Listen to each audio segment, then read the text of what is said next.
Hello again and welcome to Pat Bear's Garage. Today we're going to discuss our Chevette Yenko Turbo Stinger project, which was done in about 2015. I do not have any videos of the actual build. I do have a couple driving videos that we'll put on the end here. A little intro and history on the car. I found it on Marketplace out of Galena, Kansas, which is approximately 80 miles northeast of where I live. I went to look at the car, and it was a good solid little car with hardly any rust. The guy said it run and drove, and I drove around the block, and it run, but not very well. The transmission seemed to work good. It had a little automatic 3-speed in it. So a little bit of haggling, and I finally got him down to 900. I think he wanted 1200 for it, and I said I can't do it because it doesn't have a title. And he said, well, it doesn't need a title in Kansas. I said, yeah, but Oklahoma does, and I hate buying cars that have no title because you get the car and then you have a nightmare trying to find one in Oklahoma. So I got the car home, drove it off the trailer, parked it back at the shop, and I set out to get me a title for it. Of course, I went to the tag office with my notarized bill of sale and the Kansas state statutes to prove that Kansas does not issue titles on older vehicles. And they said, basically, no dice. No title, no way. That's Oklahoma for you. You can do a title, what they call a Title 42, and you have to advertise in the paper, and it takes several months, and if you pay somebody to do it, it takes several $100s. And then you're still not guaranteed a title, because if anything comes back on that car whatsoever, you won't get a title. I found a slip of paper for an insurance form that was under the back seat, I believe, and I thought, you know what, here's a name, let me see if I can find this person. Having no idea, other than it was supposed to be an elderly lady that this guy bought the car from. But you know how stories go, you never know if they're telling you the truth or not. After a couple evenings searching on the computer, and I found a lady with the same name out of Coffeyville, Kansas, on Facebook. Sent her a PM, and after a month, and pretty much me giving up that she was ever going to answer, she finally responded, and she said yes. Well, that was her little blue car that she had, and the title she had at the time when she sold the car to two people who were just driving around, I guess, buying junk cars or whatever. She said she gave it to the guys. She never even got their name. I think she could probably sense my disappointment because she said, well, is there anything else she could do? And I asked her if she could just look around the house, maybe look in, your important paperwork, and see if she might have had an old, registration form maybe. Well, let me tell you, this sweet old lady, she went like above and beyond what I could ever imagine. She actually drove to a neighboring town, to the Kansas Department of Motor Vehicles, and filed for a lost title or duplicate title because it was still in the system. And then she drove it all the way down to Bartlesville from her home in Coffeyville, Kansas, and hand delivered it to me. I mean, who does that? Nobody. What a wonderful lady. All right, now you know the backstory of the little Chevette. It will be the blue ones that are in the pictures. The white one has the LS1, which we'll get to it eventually. It's not finished, but we'll do a catch-up video on it when we do start the build process again, which hopefully won't be too long. Okie dokie, I guess we'll get right to the engine build. The engine is a 1.6 liter. It was an all-stock engine out of the 77 Chevette. We upgraded to a bullet racing cam, which I had called out there, and they had a few cores left at the time. And I told them what I was trying to build, and they said, okay, we'll grind you a cam, and they sent it to me. So here's the cam card on that, the little bullet cam card. I don't know if they have any more left, if anybody's interested in it. But I guess I used to race these little Chevettes in mini stock, and so they had souped them up before. A quick rundown on the motor. I used ARP fasteners for the rod bolts, the head studs, and the main studs. Now you can't go to the ARP catalog or Summit Racing or any of those places and find any of these, but you can do what I did. I simply called ARP and said, hey, here's what I need, and here's the threads. And they looked and saw what they had available, and they came up with all of that relatively easy. The only couple oddball things was, I believe the rod bolts are actually for a Nissan. The head studs and the main studs, I believe the main studs are all metric, but the head studs where they go into the block is a metric thread, but on the other end where the caps are, where you put your nuts, is an SAE thread. It has all ARP fasteners. It has a set of Wiseco forged premium pistons that for 4 of them cost me about $700, if I remember correctly. They are full floating pistons, coated skirts. The rods that I used are the stock rods. Everything was balanced as a rotating assembly. It also has a SPA turbo kit from Brazil, and I ordered it from a speed shop in Brazil. And if you don't speak Portuguese, it's a little bit of an issue. But I managed to get, well, the first kit that they shipped me was stolen from the post office, which is, I guess, is a big thing down in Brazil. The second one got here, and it came with a manifold, a blow-off valve, a turbocharger, a cast iron SPA turbo manifold, which you can actually get 2 different variations. I believe they're both still available. One fits the T3 flange, and the other one, I believe, like I have, is the T4. I'm not sure.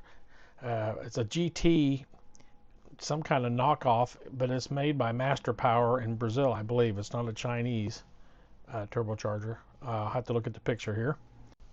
And also, the intake manifold came from Brazil. It's actually a fuel injection manifold. As you'll see in the pictures, there's fuel injector bosses, and there is no provisions for water to pass through the intake. Most of the holes do line up. Some of them I had to elongate, and so what I did on some of these, I MIG welded up the holes, and in some areas I even took pieces off the intake flange and welded them back on, then reflattened the surfaces and re-drilled a few of the holes. It wasn't that difficult at all. There's far more work to where the carburetor was going to set, because it doesn't have a carburetor flange. It has some funky flange for kind of like a Ron's Flying Toilet fuel injection throttle body type system on it. So I also had to come up with a way to get the water back out of the head, as the Brazil head, I believe, pulls the water from the middle of the head and maybe the back, which the US head doesn't have those provisions. It has the kind of a wonky hole in the front of the head. So I come up with a kind of a remote thermostat housing, and with some drilling and welding, come up with a pretty suitable solution, as you'll see in these pictures here.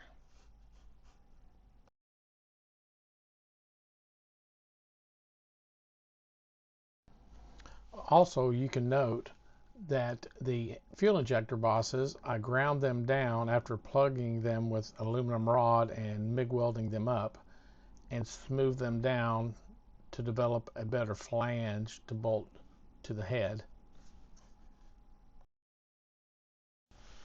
Well, I felt that I needed a bigger plenum under the carburetor, since it was quite small, and the runners in the middle of the head were short and the outer ones were long. I was afraid of distribution problems. So I found this nifty little adapter that originally was a bolt-on adapter.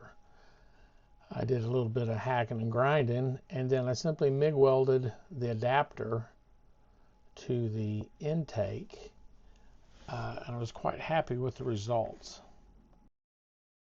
I then port matched and blended the adapter opening to the opening of the manifold.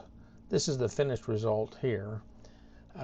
It started with a very small opening, which had to be enlarged quite a bit. So this took several hours of grinding and sanding and smoothing down, but overall finished out really well.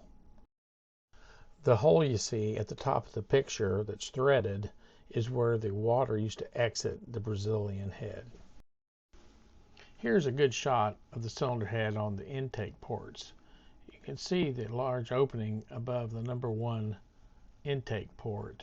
That's where the water exits the cylinder head, goes to the thermostat housing. The big hole past the second port towards the bottom is a hole that gets covered up by the gasket. The threaded hole that we saw earlier in the intake manifold is that upright, lines up with the upright right next to that before you get to the third port, which basically goes nowhere. So I did not do anything with that on the intake manifold. The block I used was the block from the engine, so it was shot peened, a line honed, and then bored and honed to fit my pistons, which were file fit Molly rings. 1/16, whatever the little thin rings are, that's what we end up using in it. Also in this picture is the adjustable cam gear on the front. The Chevette motor is a belt-driven cam gear, and it's a non-interference engine, so if it breaks, it breaks. You just slap a new one on it and go. Here we have a picture of the short block wrapped up and ready to go. Pistons are slightly down in the bore. I don't remember what the numbers actually ended up being. When I figured the compression ratio, it was a pretty mild 8.2 to 1, if I remember correctly. So nothing extreme. And as always, always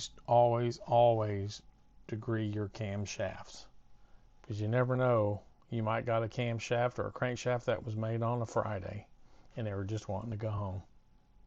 It's good insurance. Here we have the belly of the beast. You can see where I installed the turbocharger drain line into the top of the oil pan and welded in a bung fitting. This is all mocked up to make sure I cleared the motor mount that's sitting there. Interesting note on the steel braided hose and the fitting on each end of it. I actually had those fittings back in the early 2000s when I had my white mid-engine Corvair that was on an oil cooler that was not hooked up anymore on it. And so I pulled it off, and I've been kicking that thing around the top of my snap-on toolbox ever since. And then I was looking for a hose and didn't have one, and I remember that hose being in there, and it literally fell right into place, and it was a perfect fit. So sometimes keeping them things forever and ever and ever, you might actually get to use one. It's amazing. Here's that turbo line in an upright position. You can also see that that turbocharger that is in the kit has an internal wastegate. So the wastegate that is above, I simply plated it off and ended up building a custom flange for the output side of the turbocharger. I used a 2-inch weld L from a gas line and simply tack welded on the outside, and then I fully welded the inside perimeter of the pipe. This will facilitate me being able to clamp on a flexible joint for the downpipe. Here's a shot underneath the car looking up at the flexible joint. You always want to at least incorporate one of these flexible joints in a turbo system, because you don't want everything being rigid, because all it will do with the expansion from the heat of the turbo and the exhaust, it's going to break somewhere. So this was actually welded onto a short piece of pipe that was welded onto that 2-inch weld L, and it fit quite nicely. Here's the remainder of the exhaust system. I used 2.5-inch aluminized pipe all the way out through a 2.5-inch internal turbo super turbo muffler, and then to a 3-inch elbow, which went up into the 1 3/4 inch dual factory tailpipes. which I purchased off Rock Auto for $12.50 a piece. Makes from a conglomeration, but it turned out really well and had a very nice note to it. Notice the spiral stalk shocks still on the Chevette. I never did take those off as they worked really well. You can also see my custom panhard bar I designed and made for the rear end. It's the gold bar with the silver ends. Makes it fully adjustable to get your rear end centered in the car. Literally the only spot I could find for the O2 sensor for my wideband gauge in the dash. But it turned out it worked good. As you can see here in the dash, there's a very rare in-dash tachometer for the Chevette. It only came out in the Rally Edition Chevettes. I went with a Weber progressive carburetor, which I adapted and modified for a blow-through turbocharged application. I bought a eBay blower hat for a Holley carburetor, which I then adapted and made out of a solid chunk of aluminum a base plate for that, which would fit the one-off Chevette type mounting system of the carburetor. I accomplished this with my little grizzly lathe and cut a flat O-ring groove in the base plate, so when I would tighten down my blower hat it would seal nice and tight. I did have a metal arch inside of it that bolts to that lower base plate that has a center stud that goes through the top so you can attach it all. It's not in the pictures. Here's the finished product after cutting that oval hole out in the middle to match. The other Webers of this series has a rectangular opening for the carburetor, which is much easier. This is what came on a Chevette. I wanted to be able to hook my throttle cable up easier. Also of note is the lack of a choke. I had to seal off where the choke rod went through the top of the carburetor, so I completely did away with the choke altogether. The fuel and ignition system was handled by an inline high pressure pump with a return line and a boost reference fuel regulator from Aeromotive.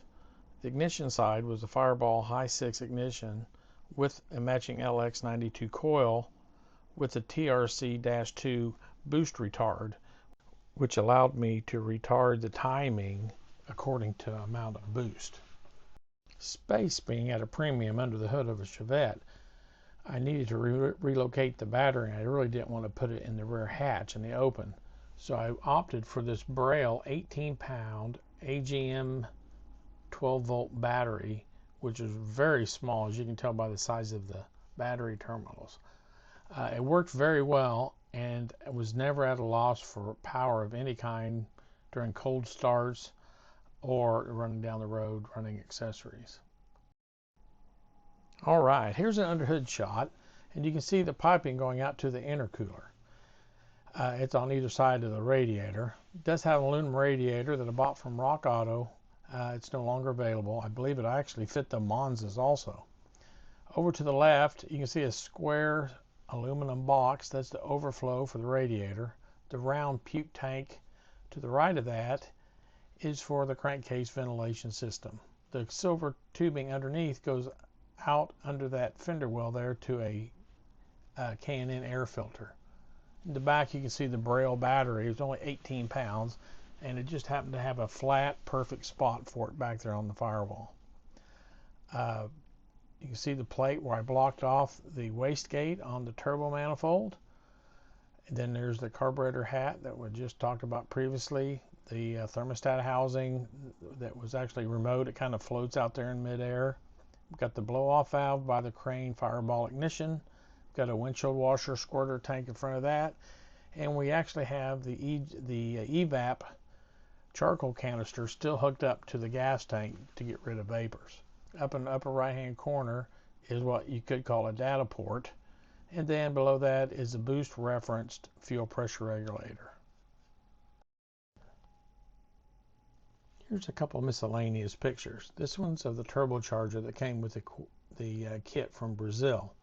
I'll try to decipher the numbers on it and have them printed out on the screen.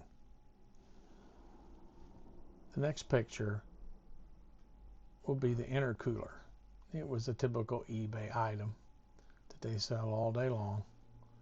It fit very nicely right behind the hood, in front of the radiator. The transmission is a 200C, 3-speed with a lockup.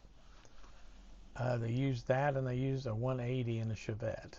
I prefer this one because some of the parts from a 200R4 will interchange, some of which are the planetary gear set. Instead of having 2 gears, I actually swapped it out for a 4-gear.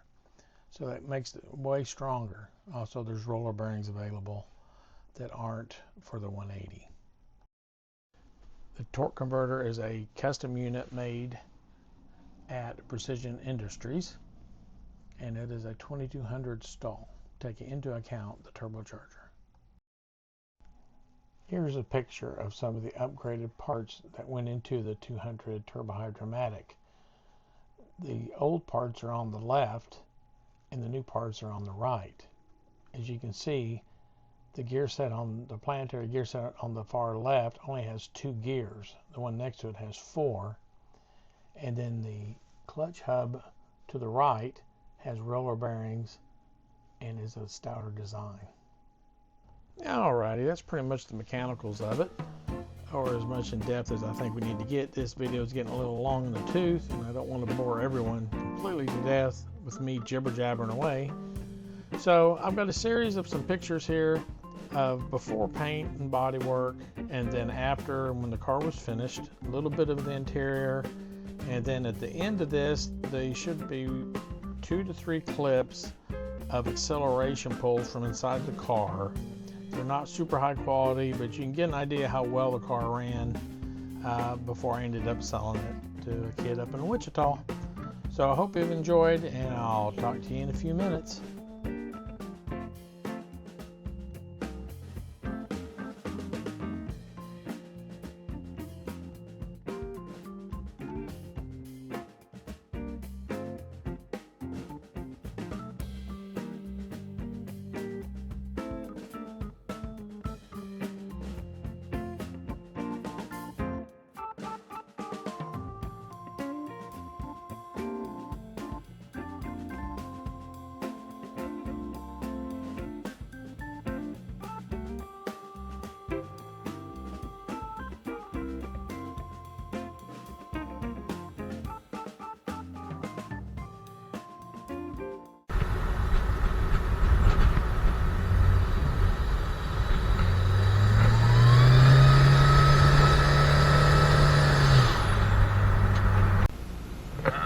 Try to do a test hit from drive, see what it does.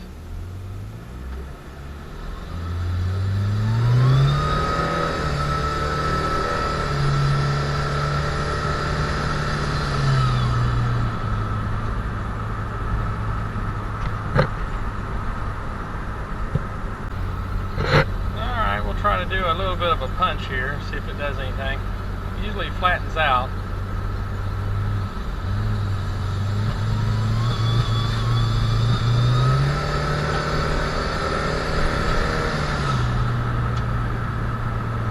Flat spot. Man, I forgot how rough that road was. Well, that's going to conclude today's video here at Pat Bear's Garage. I hope you all enjoyed. Hope I didn't bore you all too much to death. Hang around. We're going to get some new content filmed and actually get me back in front of the camera, I guess. That's enough of catch-up videos for a while. Hope you all enjoyed. See you next time. Bye-bye.